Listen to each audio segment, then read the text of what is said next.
In this video, we're going to start talking about when energy is lost to friction. Now remember, energy can't be created or destroyed. It can change forms.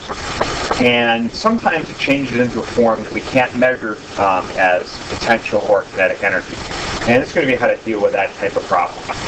Okay, so we're going to start out with a qualitative example. We're not going to really worry about numbers. And we're going to do these graphs and just kind of get a relative sense of what these are going to look like. So, we'll look at point A, and we'll do PE, KE, and then total energy. Okay? It's starting from rest at A. It's at a high point, so it's going to have a lot of potential energy. So we might give it some potential energy. If we have to give it 4 units, it really doesn't matter. Okay? I have no kinetic energy, but then the total is going to be 4 units high, because P plus KE would be 4. Now, when I get to point B, if there was no friction, I would know that the kinetic plus the potential would have to add to 4 as well, but that's not going to happen this time. Okay? What's going to happen is, for my potential energy, it's about half as high, so I will make it half as high, only 2. All right? Now, my total energy was 4, so if there was no friction, my total energy would still be 4, and my kinetic would have to be 2, because 2 is 4. But what's going to happen is we're going to lose some energy due to friction. So instead of kinetic energy being 2, I'm going to make it less, say maybe 1, and then my total energy is 3 instead of 4. So we have lost some energy. So we're going to say delta P is going to be 1 block high.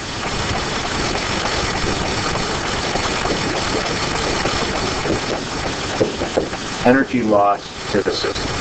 Okay? Then we're going to go from B to C. And again, we're going to lose some more energy. So let's say here, we know the potential energy is going to be 0, because the height of point C is 0. All right? The kinetic energy is going to be low. Okay? And then the total energy would only be 1 high as well. So again, we've lost some more energy.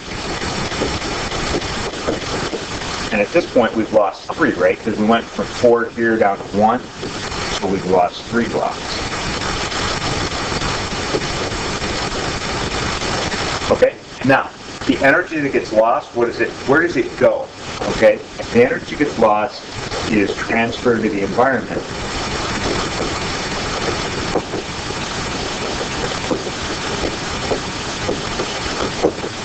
And it turns into heat energy.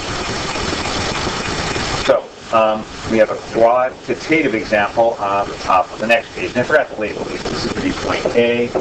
This is going to be point B down here. And it says that the velocity at the bottom is going to be 20. All right? So, when we do this, when we make up our charts, we want to say point A, point B. Okay. Now, at A, what types of energy does it have? It has some height, so we're going to have potential energy. So we'll do PE equals mGH equals 500 times 10 times 30. That's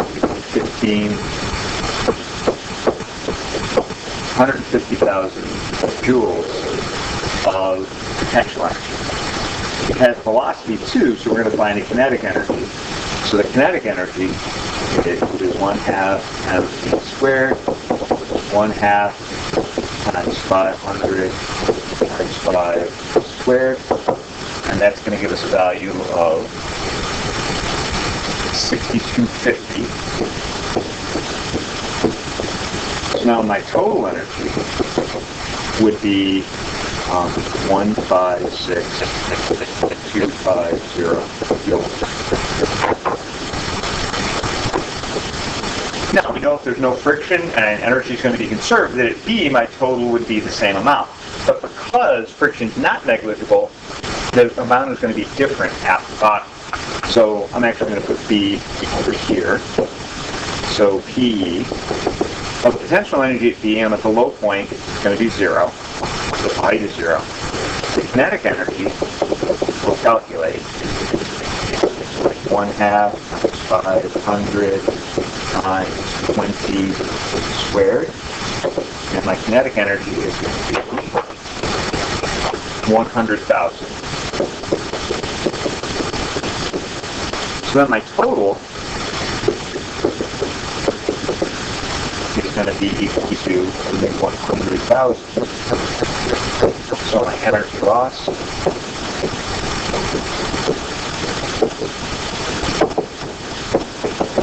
would just be 156,250 minus 100,000. And that's going to be a value of 56,250 joules.